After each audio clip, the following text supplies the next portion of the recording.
Assalamualaikum warahmatullahi wabarakatuh. Perkenalkan, nama saya Fardiba Jumhuri Maharani, NPM 014 dari kelas Strategi Operasi B. Kali ini saya akan menjelaskan materi pada pertemuan ke-9, yakni mengenai pengembangan produk dan layanan serta organisasi.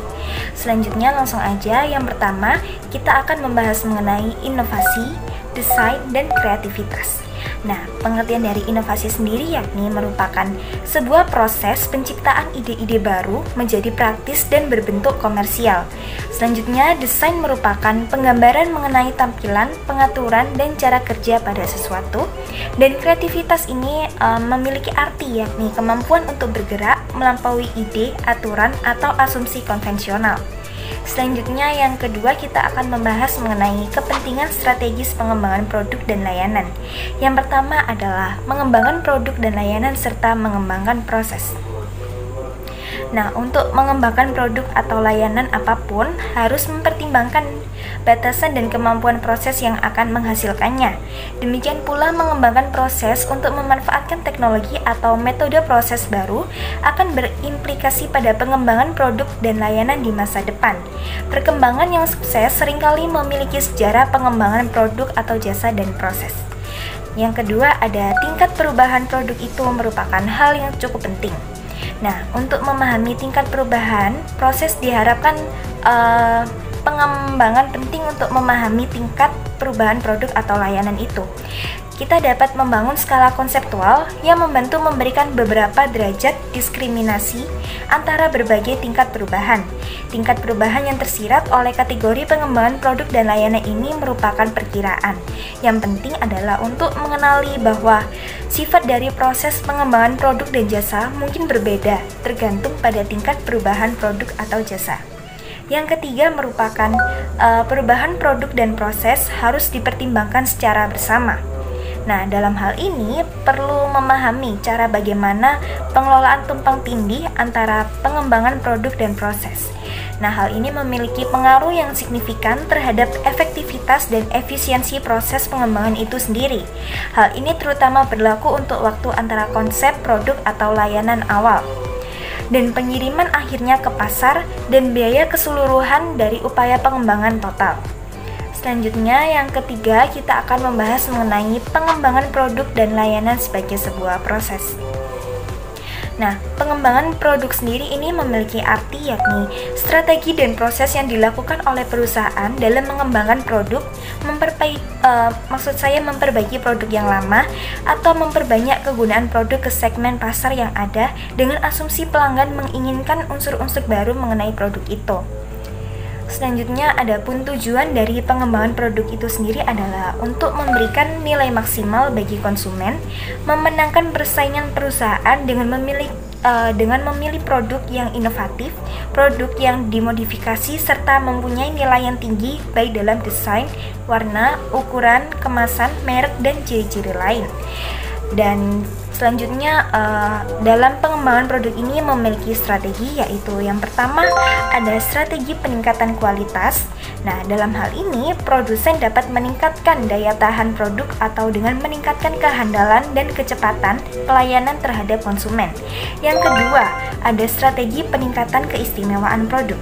Nah, ada 4 indikator yang meningkatkan keistimewaan suatu produk seperti kualitas bahan yang dipakai, keanekaragaman, kenyamanan dalam pemakaian suatu produk bagi penggunanya, dan aksesoris tambahan. Dan yang ketiga adalah strategi peningkatan gaya produk. Nah, dalam hal ini, produsen bisa meningkatkan nilai suatu produk dari segi pemilihan warna produk tersebut, rancangan atau desain yang menarik, dan yang terakhir adalah kemasan yang dapat memberi nilai tambah bagi produk tersebut. Nah, kali ini saya memiliki contoh perusahaan yang menggunakan strategi pengembangan produk, yakni saya mengambil contoh perusahaan pada McDonald atau McD. Nah, McD merupakan perusahaan multinasional makanan cepat saji. Nah, beberapa langkah strategi pengembangan produk yang dilakukan oleh McD yakni yang pertama ada hidangan musiman. Nah, terkadang McD menawarkan hidangan musiman kepada pelanggan dan muncul setiap tahun, dan hidangan lainnya datang hanya beberapa minggu dan hilang selamanya. Alasan MCD mengikuti strategi ini adalah untuk memuaskan kebutuhan para pelanggan yang ingin mencoba sesuatu yang berbeda. Selanjutnya ada hidangan tradisional. Nah, MCD memiliki database besar pelanggan konservatif yang setia.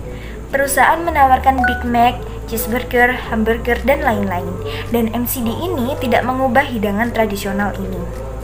Selanjutnya yakni dari segi lokalisasi. Nah, selain hidangan tradisional dan musiman, MCD juga menawarkan hidangan berbeda di berbagai daerah. Misalnya saja perusahaan menawarkan Big Mac tanpa keju di India dan MC Croquette di Belanda. Oke, selanjutnya kita akan membahas mengenai perspektif persyaratan pasar tentang pengembangan produk dan layanan. Yang pertama, ada quality of product and service development. Nah, dalam hal ini yang membedakan pengembangan produk dan layanan berkualitas tinggi dari pengembangan produk dan layanan berkualitas rendah dapat menggunakan pendekatan berbeda antara kualitas kebutuhan pasar dan kualitas sumber daya operasi. Yang kedua, ada speed of product and service development. Nah, manfaat pengembangan yang cepat yakni yang pertama adalah peluncuran pasar lebih awal dan lebih banyak peluang untuk berinovasi. Selanjutnya yang ketiga adalah dependability of product and service development. Dan yang keempat ada flexibility of product and service development. Nah, hal ini merupakan kemampuan proses pengembangan untuk mengatasi perubahan eksternal atau internal. Dan yang terakhir adalah cost of product and service development. Nah, faktor biaya ini dibagi menjadi 3 kategori. Yang pertama, biaya pembelian untuk proses, yang kedua biaya tenaga kerja, dan yang ketiga biaya overhead. Oke, langsung saja. Selanjutnya kita akan memasuki materi mengenai pengantar kecerdasan buatan. Jadi yang pertama-tama kita akan membahas pengertian kecerdasan buatan terlebih dahulu. Jadi kecerdasan buatan atau biasa disebut dengan artificial intelligence atau disebut dengan AI adalah simulasi dari kecerdasan yang dimiliki oleh manusia yang dimodelkan di dalam mesin dan diprogram agar bisa berpikir seperti halnya manusia. Nah, atau dengan kata lain, AI merupakan sistem komputer yang bisa melakukan pekerjaan yang umumnya memerlukan tenaga manusia atau kecerdasan manusia untuk menyelesaikan pekerjaan tersebut. Nah, AI sendiri ini merupakan teknologi yang memerlukan data untuk dijadikan pengetahuan seperti halnya manusia. Nah, proses belajar AI tidak selalu disuruh oleh manusia, melainkan AI akan belajar dengan sendirinya berdasarkan pengalaman AI saat digunakan oleh manusia. Nah, selanjutnya kita akan membahas bentuk-bentuk kecerdasan buatan. Nah, di sini terdapat yang pertama ada acting humanly. Bentuk pertama adalah membuat suatu sistem komputer untuk mampu melakukan suatu pekerjaan atau aktivitas seperti hal yang biasa dilakukan oleh manusia. Nah, yang kedua ada thinking humanly. Nah, hal ini bisa membuat sistem tersebut berpikir seperti halnya manusia yang kemudian akan menentukan tindakan dari sistem tersebut, sehingga bisa dikatakan bahwa sistem dibuat bisa melakukan pemikiran yang manusiawi. Yang ketiga ada think rationally. Nah, selanjutnya membuat suatu sistem komputer untuk bisa berpikir secara rasional sehingga tidak lagi berpikir kaku dan menunjukkan bahwa dirinya adalah mesin. Dan yang keempat ada act rationally. Nah, jadi teknologi AI pada perangkat komputer atau yang berbasis komputer adalah bisa bertindak secara rasional, tidak hanya bisa meniru pekerjaan manusia, namun juga bisa menyadari suatu masalah dan kesalahan, supaya pekerjaan yang dilakukan bisa dihentikan untuk sementara waktu. Selanjutnya kita akan membahas mengenai manfaat kecerdasan buatan. Oke, yang pertama ada membantu meminimalkan kesalahan. Nah, misalnya saja nih, produk kamera yang dilengkapi dengan fitur autofocus. Penggunaan kamera menjadi lebih mudah karena bisa langsung fokus kepada objek, sehingga meminimalkan kesalahan, menentukan fokus dari apa yang dibidik oleh kamera. Yang kedua, solusi untuk hemat energi. Misalnya saja penggunaan sistem otomatis mematikan lampu di suatu gedung, biasanya di gedung perkantoran. Nah, jika diketahui oleh sistem di dalam ruangan tersebut tidak ada aktivitas, maka lampu akan otomatis dipadamkan atau mati secara tersendiri. Nah, yang ketiga, berperan dalam eksplorasi kekayaan alam. Nah, misalnya saja membantu perusahaan pertambangan untuk mendeteksi lokasi ideal dilakukan kegiatan pertambangan. Proses dengan AI menjadi lebih cepat sehingga membuat aktivitas pertambangan lebih efektif dan efisien. Yang keempat, menghemat SDM. Nah, teknologi cerdas ini juga membantu menghemat SDM.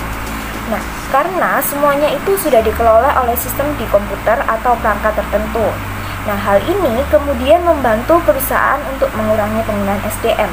Nah, misalnya saja di tempat parkir, di mana dibuat otomatis nomor parkir keluar dari mesin pada saat di gerbang masuk, sehingga tidak perlu lagi untuk menyediakan SDM untuk mencatat dan menunggu di pos pintu masuk tersebut. Nah, yang kelima, bermanfaat di bidang kesehatan. Teknologi AI juga memberi manfaat besar di bidang kesehatan. Misalnya, sudah ditemukan banyak sekali alat atau mesin untuk mendeteksi penyakit yang dialami oleh pasien. Nah, mesin-mesin atau alat canggih ini akan bekerja lebih cepat dan memberi hasil yang lebih baik dibandingkan oleh manusia, misalnya saja alat ronsen. Nah, sehingga bisa membantu tenaga medis terutama dokter untuk meminimalkan kesalahan dalam melakukan diagnosa penyakit, sekaligus mempercepat penyembuhan pasien. Selanjutnya kita akan membahas mengenai pengantar pemrosesan bahasa alami atau disebut dengan Natural Language Processing. NLP adalah salah satu dalam misi yang lebih besar untuk sektor teknologi, yaitu menggunakan kecerdasan buatan untuk menyederhanakan cara dunia bekerja. Dunia digital telah terbukti menjadi pengubah permainan bagi banyak perusahaan karena populasinya semakin paham teknologi, menemukan cara baru untuk berinteraksi secara online satu sama lain dengan perusahaan. Di sini NLP memiliki 3 fungsi. Yang pertama, ada Machine Translation atau disebut MT. Nah, MT ini merupakan cabang linguistik komputer yang menganalisis alat komputerisasi untuk menerjemahkan konteks yang berasal dari satu bahasa ke bahasa berikutnya. Nah, bahasa yang diterjemahkan adalah bahasa Indonesia. Yang kedua, ada Text Summarization. Nah, peringkasan teks otomatis mengacu pada proses menghasilkan ringkasan teks yang ringkas dan bermakna. Ada 2 kategori besar pendekatan peringkasan teks, yaitu peringkasan ekstraktif dan abstraksi. Nah, yang ketiga ada sentiment analysis. Nah, hal ini merupakan cara untuk mengetahui polaritas atau kekuatan pendapat yang diungkapkan dalam teks tertulis. Pendapat itu bisa berupa positif ataupun negatif. Nah, selanjutnya kita akan membahas mengenai proses kerja NLP. Yang pertama, NLP memiliki tugas yang pertama, yakni memahami bahasa alami yang diterima komputer. Komputer menggunakan model statistik built-in untuk melakukan rutinitas pengenalan suara yang mengubah bahasa alami menjadi bahasa pemrograman. Ini dilakukan dengan memecah pidato baru-baru ini yang didengarnya menjadi unit-unit kecil, dan kemudian membandingkan unit-unit ini dengan unit sebelumnya dari pidato sebelumnya. Nah, tugas pertama ini disebut dengan bicara ke teks. Yang kedua, tugas selanjutnya disebut dengan penandaan part of speech atau disebut POS. Nah, atau disambiguasi kategori kata. Nah, proses ini secara elemen mengidentifikasi kata-kata dalam bentuk tata bahasanya sebagai kata benda, kata kerja, kata sifat, bentuk lampau, dan lain-lain. Nah, menggunakan seperangkat aturan leksikon yang dikodekan ke dalam komputer. Setelah itu, 2 proses ini, komputer mungkin sekarang memahami arti ucapan yang dibuat. Oke, langkah yang ketiga yang diambil oleh NLP adalah konversi teks ke ucapan. Nah, pada tahap ini, bahasa pemrograman komputer diubah menjadi format audible atau tekstual bagi pengguna. Selanjutnya kita akan membahas mengenai perkembangan teknologi AI. Nah, AI saat ini sudah banyak bertebaran dan diterapkan di berbagai bidang kehidupan. Bahkan AI bisa dijumpai dalam kehidupan sehari-hari seperti asisten virtual Google dan Siri. Perkembangan AI di Indonesia menjadi lebih pesat seiring banyaknya pengguna internet. Di Indonesia sendiri sudah mulai banyak perusahaan rintisan atau startup yang memanfaatkan AI dalam menunjang kegiatan bisnisnya. Hal ini tentu saja disebabkan oleh semakin tersedianya dan terjangkaunya aspek penunjang yang dibutuhkan untuk menyertakan AI dalam kegiatan bisnis. Nah, kali ini saya akan memberikan contoh penerapan AI pada perusahaan, yakni saya akan mengambil perusahaan Coca-Cola. Nah, Coca-Cola ini menjadi salah satu perusahaan yang menerapkan AI di bidang food and beverage. Penerapan AI dan Big Data mendayai hampir semua langkah bisnis yang dilakukan oleh perusahaan minuman ini. Nah, AI adalah fondasi yang melandasi inisiatif bisnis Coca-Cola, karena Coca-Cola ingin menciptakan pengalaman tentang kecerdasan dan AI sebagai intinya. Nah, Coca-Cola ini seperti yang kita ketahui merupakan perusahaan minuman terbesar di dunia. Coca-Cola sendiri telah memasarkan produknya pada 200 negara, bahkan lebih dari itu. Dan tiap pasarnya, Coca-Cola memasarkan produk yang berbeda berdasarkan cita rasa, kandungan gula maksud saya, dan kalori sesuai preferensi lokal. Hal ini juga demi memenangkan persaingan dengan rival lokal. Nah, untuk tetap berada di posisi terdepan di tiap pasar, Coca-Cola harus memahami preferensi lokal tersebut. Nah, untuk itu, Coca-Cola harus memiliki dan menganalisis data dalam jumlah yang sangat besar dari berbagai sumber untuk bisa menentukan brand yang akan disukai oleh pasar. Nah, adapun contoh penerapan AI di perusahaan Coca-Cola yakni yang pertama, memasang virtual assistant berupa AI bot pada mesin vending sehingga konsumen dapat menikmati racikan minuman kesukaannya di mesin vending di mana saja. Yang kedua, menggunakan algoritma AI pada mesin vending agar mesin dapat menyesuaikan mood dengan lokasi penempatan mesin. Nah, yang ketiga, memanfaatkan dan menganalisis data untuk membuat minuman yang lebih sesuai selera lokal maupun menciptakan minuman bercita rasa yang baru. Nah, selanjutnya, menganalisis media sosial untuk memahami di mana, kapan, dan bagaimana konsumen mengonsumsi minuman Coca-Cola dan mencari tahu produk terpopuler di lokasi tertentu. Dan yang terakhir, mengembangkan teknologi image recognition untuk memverifikasi kupon atau struk pembelian terkait program loyalty dan reward. Sekian yang dapat saya paparkan untuk materi kali ini. Mohon maaf jika ada kurangnya. Wassalamualaikum warahmatullahi wabarakatuh.